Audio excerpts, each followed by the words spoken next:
E aí, pessoal, tudo bem com vocês? Espero que sim. Meu nome é Carol, sou professora de filosofia. Hoje a gente vai conversar um pouquinho sobre lógica formal, lógica simbólica. Então vamos lá. Nossos objetivos são conhecer os fundamentos do conceito de lógica, entender as principais características da lógica formal e da lógica simbólica, compreender a função e a atualidade da lógica em nosso dia a dia. Imagine um mundo sem celulares, sem internet, sem notebooks. Você sabia que sem a lógica formal, a lógica simbólica, não teríamos internet ou computadores? Então hoje a gente vai conversar sobre essa lógica, simbólica, que assim, digamos que é traduzir as frases que a gente vê na lógica aristotélica, como a gente tinha conversado anteriormente. A lógica aristotélica, ela fala de proposições, de frases, né? 2 mais 2 é igual a 5. Brasília é a capital do país Brasil, né? Agora, a lógica simbólica transforma essas frases, palavras em símbolos, né? Então, 2 mais 2 é igual a 5, a gente vai pegar e traduzir para um símbolo, P ou Q, né? Então, é claro que se você conhece um pouquinho aí de como funciona um computador, você vai lembrar que o computador funciona também numa lógica binária, né? É o 1 e o 0. Então, essa lógica simbólica é usada nesses casos. A gente vai conversando sobre isso. Bom, frequentemente nós usamos expressões. É lógico que sim, é lógico que vai chover. O que significa é lógico, né? O Aristóteles é considerado o pai da lógica formal, como indica o termo grego organon, nome dado ao conjunto de escritos lógicos de Aristóteles, né? O livro sobre lógica do Aristóteles. A lógica é um instrumento do pensamento, para pensarmos corretamente. A lógica é um instrumento que faz com que eu entenda a argumentação dos outros e a minha também. Para Aristóteles, a lógica é o que devemos estudar antes de iniciar uma investigação filosófica ou científica, pois ela indica qual o tipo de proposição, de raciocínio, de demonstração, de prova e definição que uma determinada ciência deve usar. Então, para o Aristóteles, a lógica é a ciência primeira, né? É o conhecimento primeiro que eu tenho que ter, porque ele que vai me dar assim ferramentas para olhar outro tipo de argumentação, seja da filosofia ou não, e comparar aquilo com a realidade, com a verdade. Isso que eu estou lendo, esse discurso que eu estou lendo, ele é válido? Ele é inválido, né? Ele faz sentido? Ele é lógico? Não? Ou então ele é irracional, incoerente, né? Quais falácias que tem ali? A pessoa está tentando assim, me enganar ou ela está dizendo assim um argumento correto, coeso, né? Tudo isso faz parte da lógica como Aristóteles estava pensando, né? Num primeiro momento, a lógica aristotélica, então, ela serve como método para analisar discursos, para analisar se o discurso tem equivalência com a realidade, com a verdade. A palavra lógica pode denotar tanto um conjunto de regras racionais para a obtenção de um conhecimento, quanto a área da filosofia que estuda a validade formal das proposições linguísticas e matemáticas. Então, olha aí que hoje em dia a lógica dentro da filosofia também fala da lógica matemática, da lógica numérica, a lógica simbólica, né?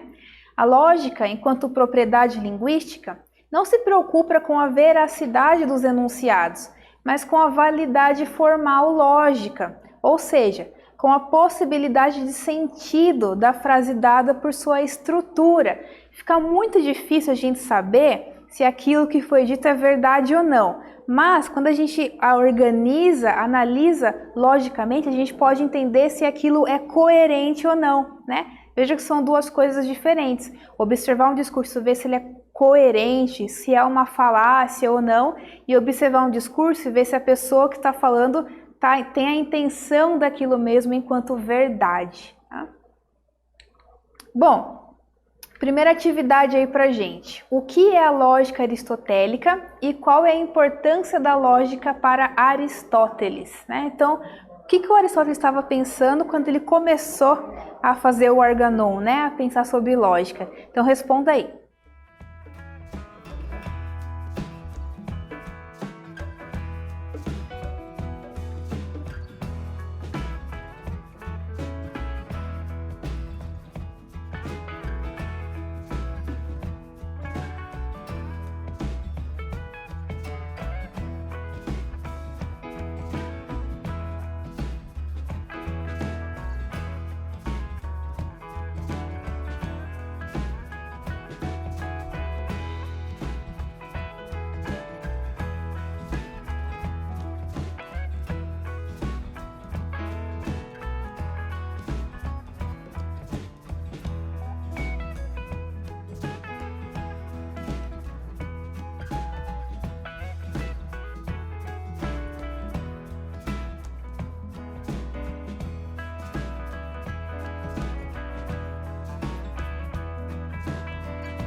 E aí, pessoal, tudo bem? Vocês conseguiram responder, né? Perguntei para vocês assim, qual que é a importância da lógica, o que o Aristóteles estava pensando, né, quando ele começou a organizar esse Organum, que é o livro dele sobre lógica. Então veja, né, assim, a lógica aristotélica, ela começa como uma primeira ferramenta para tentar analisar discursos, né? Não só o discurso do outro, mas também o nosso discurso, né? Será que o que eu estou escrevendo, ou o que eu estou lendo, ou o que estão me falando, né? Quando eu estou falando para vocês assim, analisar discurso, não é só um texto corrido, mas também é um texto falado, né? Então, será que o que tem sido dito a mim, ou o que eu tenho dito, é lógico? É coerente, né? Ou será que tem uma falácia aí no meio? Lembram que a falácia é aquilo que parece uma argumentação válida, mas no final não é, né? Então é claro que não tem como eu analisar qualquer conhecimento, que seja da filosofia ou não, sem ter essa ferramenta que é a lógica, né? Que me permite falar assim, deixa eu entender isso, né? A lógica me permite também, quando estou fazendo uma prova, eu tenho que entender do que está falando aquela questão, né? Para fazer essa conexão entre as coisas que eu sei e as coisas que eu vou escrever, as coisas que a questão está pedindo, né? O que está sendo me perguntado em uma situação. Então, a lógica me ajuda nisso. Às vezes eu digo assim, né? Não adianta que eu saiba tudo, mas eu olho a questão e não consigo entender o ponto central, ponto-chave do que está sendo me pedido, certo? Então, quando a gente fala de lógica aristotélica, é disso que a gente está falando, de análise de discurso, né? De perceber se aquele discurso faz sentido com a verdade, com a validade das coisas, certo? Então, vamos lá. Bom, agora a gente vai falar de lógica simbólica. Na matemática, é a lógica que garante a estrutura formal, racional das equações e demais elementos matemáticos, que de algum modo relacionam-se. Se Aristóteles foi o pai do pensamento lógico, o alemão Frege foi o fundador da moderna lógica matemática. Então o Frege está no século XX já, tem a foto dele. Então veja só, né? Entre a lógica do Aristóteles, a lógica aristotélica e a lógica simbólica tem bastante diferença. A lógica simbólica, como eu havia dito, ela fala de símbolos, né? Então, enquanto Aristóteles está pensando assim em observar frases, proposições, igual eu tinha dito, né? A gente transforma essas frases em símbolos quando a gente vai falar da lógica simbólica. Por que isso, né? Quando a gente está pensando numa grande argumentação, é muito fácil que a gente se perca, né? Agora, o mundo simbólico, ele parece mais assim, ele é mais amarrado no sentido de é difícil que eu me perder, né? Ele parece mais exato, né? Quando eu estou observando uma equação matemática, eu sempre digo assim, né? Quando a gente faz uma argumentação, talvez você não me entenda bem, talvez a gente se perca nas palavras, mas quando eu passo isso para o mundo simbólico, uma equação, né? Se você já se apropriou, né, do que é uma equação e tal, você olha aquilo, você entende, né? Parece que o mundo simbólico é um mundo que tem menos ruídos, menos erros de linguagem. É claro que a matemática também é uma linguagem, quando a gente fala de lógica simbólica, a gente também está falando de analisar a linguagem, mas agora uma linguagem simbólica, né? Outra coisa, a linguagem simbólica é uma linguagem universal, né? Se você pegar uma equação e escrever e ir para a Rússia, ir para a Turquia, ir para a China, ir para a Alemanha, todo mundo vai entender aquela tua equação, né? Se você escrever um texto, não adianta, você tem que falar a língua daquelas pessoas. Então percebe a importância de traduzir, né, comandos e ideias para o mundo simbólico. Esse mundo simbólico que ele é universal e ele entende-se que tem menos ruído, menos erro entre nós. Vamos lá então. Bom, o Frege revolucionou a lógica ao misturar elementos matemáticos e linguísticos para o entendimento de enunciados e ao distinguir as noções de sentido referente. Isso possibilitou o aprofundamento na programação, o que, por sua vez, forneceu bases para a criação da informática e dos computadores. Então, gente, eu tinha dito assim, né, que a lógica simbólica transforma comandos em símbolos, né? A gente sabe que o computador, ele é binário. Em outras aulas de lógica, a gente falou de um elemento da lógica que são só tem dois, né? Verdadeiro ou falso. A lógica é binária. Se você entende um pouco de computador, você sabe que o computador também funciona de maneira binária, 1 ou 0, né? A gente sabe também que os computadores, o que a gente mexe com a tecnologia, eles respondem a comandos, processos, algoritmos, né? E tudo isso dentro de uma lógica simbólica. Ele processa comandos e informações a partir de uma lógica simbólica, né? Então, por isso que é claro, quando a gente começa a avançar nesse sentido, a gente também avança nessas ideias de programação, de computação e etc. O Frege trabalhou na fronteira entre a filosofia, a lógica e a matemática. É claro, quando a gente fala de lógica simbólica, a gente não está mais só no campo da filosofia agora, né? Veja que eu comecei a falar do Frege, eu falei, olha, sabe a lógica lá que a gente estava falando do Aristóteles, né? Estou falando ali de um conceito que começou na filosofia. E vou dizer, o Frege estava pensando em matemática, estava pensando em símbolos, e isso é usado na tecnologia, na programação de computadores. Então é claro que hoje em dia a lógica ela é uma disciplina que fala de muitas outras, né? Assim, não está só na filosofia, mas ela vai avançando, é uma conversa que a gente tem com a tecnologia, com a matemática, né? Com vários tipos de ciência. Ele sistematizou a lógica filosoficamente e elaborou as bases conceituais da lógica matemática.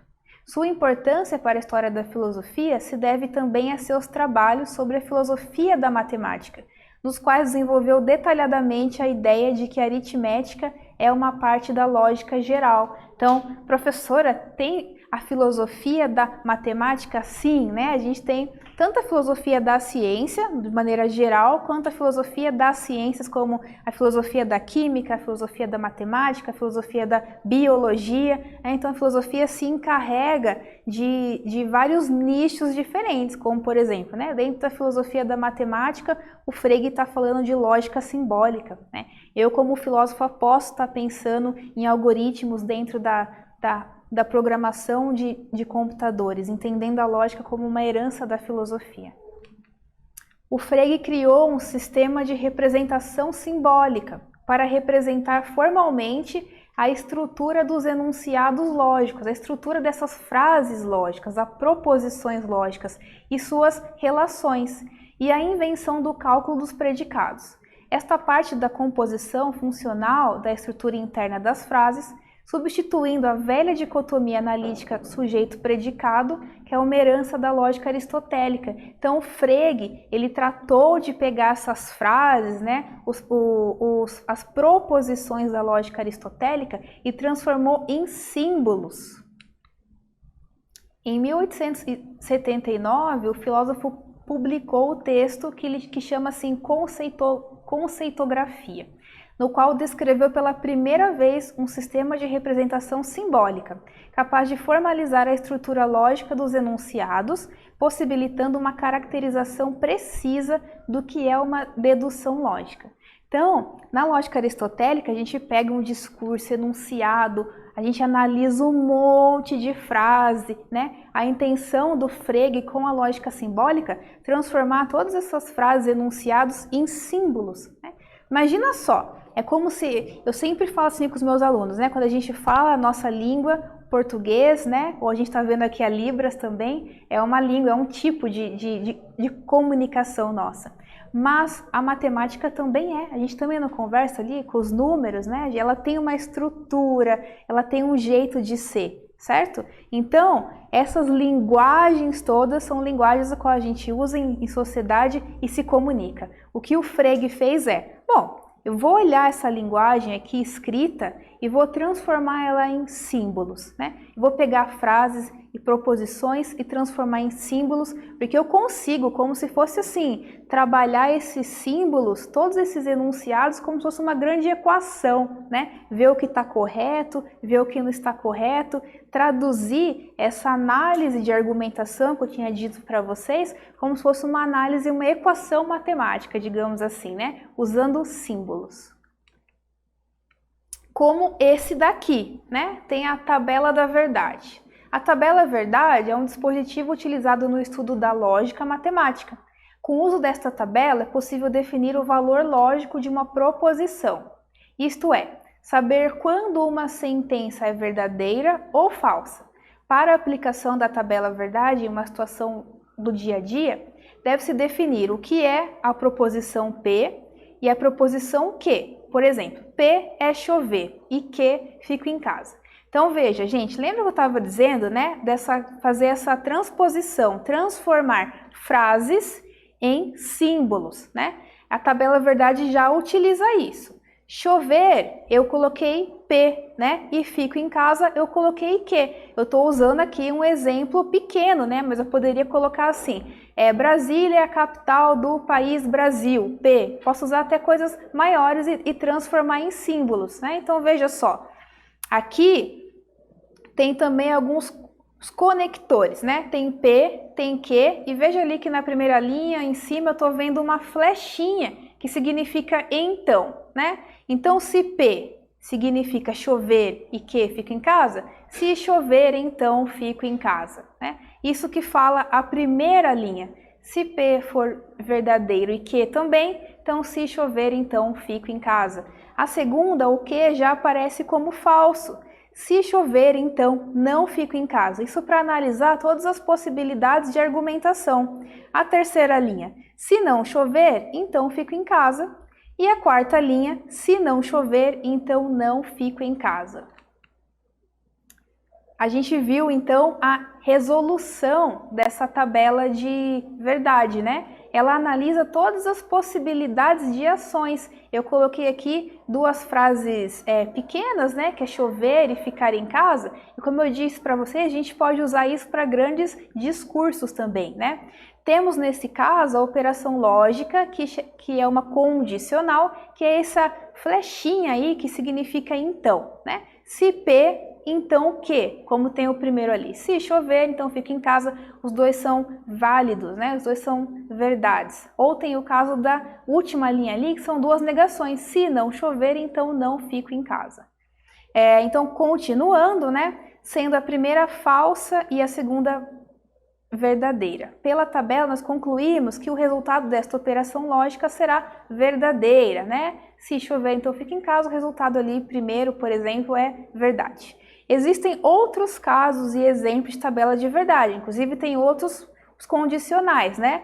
Tem a negação, tem a disjunção, mas só para você ter uma ideia de como funciona, né? Transformar frases em símbolos, que são usados na construção de circuitos elétricos, de algoritmos computacionais e estudos da lógica, matemática em geral, como na administração, na economia, entre outros. Bom, qual que é a importância da lógica simbólica? Com o passar do tempo, a importância da lógica simbólica aumentou, junto com o desenvolvimento da ciência e da tecnologia. E não só nessas áreas ela é importante, como também é nas matemáticas, na computação, no direito, nas ciências da natureza e tudo que envolve a tecnologia. Vemos avanços na inteligência artificial, na robótica, na engenharia de produção e etc. Vivemos também várias facilidades em nossa vida, quando retiramos dinheiro do caixa, jogamos algum jogo no computador ou no celular. Então, quando eu estava dizendo, né, o computador ele opera assim, né? Se acontece tal coisa, então ele responde assim. Nesse assim, né, se acontece outra coisa, então ele responde assim. Ele vai de comando a comando. Ele usa uma lógica interna que começou aí dessa lógica simbólica que começou antes com Aristóteles, né? Então veja como o conhecimento humano ele vai progredindo e mudando ao longo do tempo. É claro que nós usamos a gente usa os benefícios, né, da lógica simbólica nessas situações aí, né? Quando eu uso em rede, a tecnologia, a informática. Bom, gente, outra atividade aqui pra gente. Com base no que foi estudado, escreva um texto sobre a importância da lógica na contemporaneidade, né? Então, depois disso que eu conversei com vocês, escreva aí onde você usa essa lógica simbólica no teu dia a dia. Com você.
E aí, pessoal, vocês conseguiram responder, né? Sempre que a gente está falando de programação, a gente está falando de estar em rede, de tecnologia, né? De operação de computador, porque é isso, né? Quando eu estou no caixa eletrônico, eu não estou operando, né? Eu estou dando uma função a ele, eu estou ordenando uma coisa, né? Se eu clicar em 20, então ele vai me dar R$ 20, né? Então eu estou falando dessa lógica simbólica que está presente no nosso dia a dia. Vamos fazer nossa retomada, então? Bom, o Aristóteles foi o pai do pensamento lógico e o alemão Frege foi o fundador da moderna lógica matemática. O Frege revolucionou a lógica ao misturar elementos matemáticos e linguísticos, o que possibilitou o desenvolvimento da programação computacional. Frege propõe a oposição matemática função-argumento, focando mais no conteúdo do que na forma, ao contrário da lógica formal tradicional. Certo, gente? Então hoje a gente conversou um pouquinho sobre lógica simbólica. Eu espero que vocês tenham gostado e até mais!